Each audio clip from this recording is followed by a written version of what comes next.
उस सनम के इसी मधुर आवाज में कबो तो जहर तोरा करत देखूं यह सुंदर नहीं का कबो तो जहर तोरा करत देखूं यह सुंदर नहीं का निकला भाग छियो हमारी शान छियो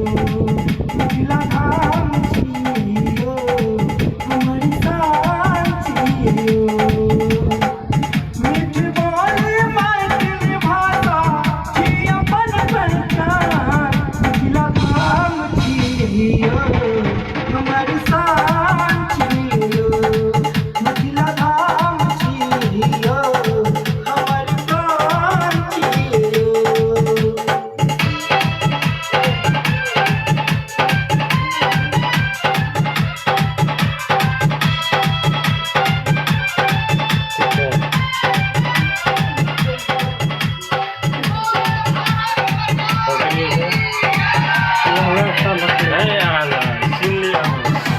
स्वर्ग से सुंदर ऐसी अपन पूरा लोग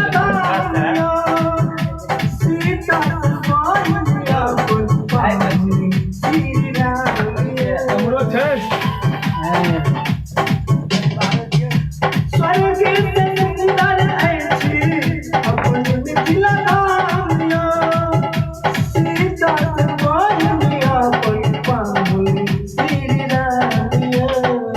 उगना बन के आयल शिव विद्यापति के गाँव उगना बन के आयल शिव विद्यापति के गाँव मिथिला धाम छियो हमर शान छियो मिथिला धाम छियो हमर प्राण छियो डांसर हैं ओए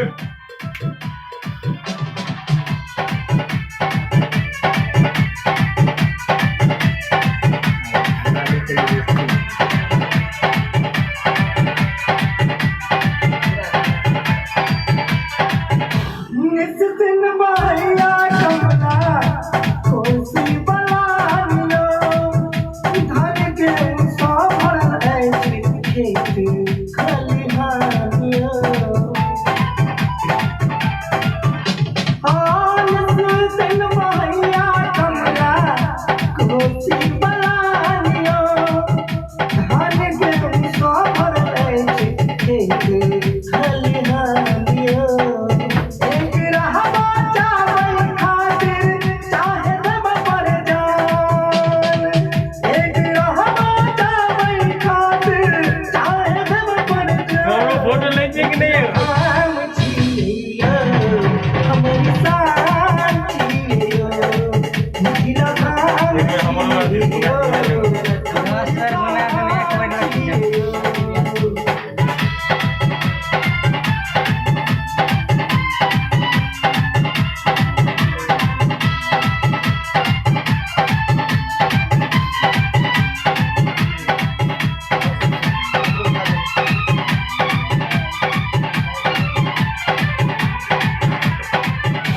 संतोष साधन गावे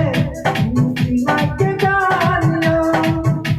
मुस्कान स्टूडियो के बनानियो संतोष साधन गावे मिथिला के गानियो मुस्कान स्टूडियो के बनानियो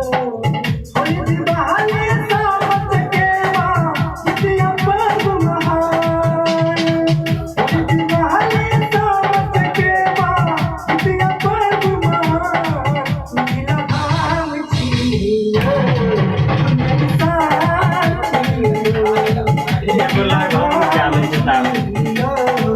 हमारे प्राण छियो मिथिला धाम छियो हमारी धाम छियो मिथिला धाम छियो एसपीएस दबा दियो हमरो एगो लाइव था आओ चलो पहले खाना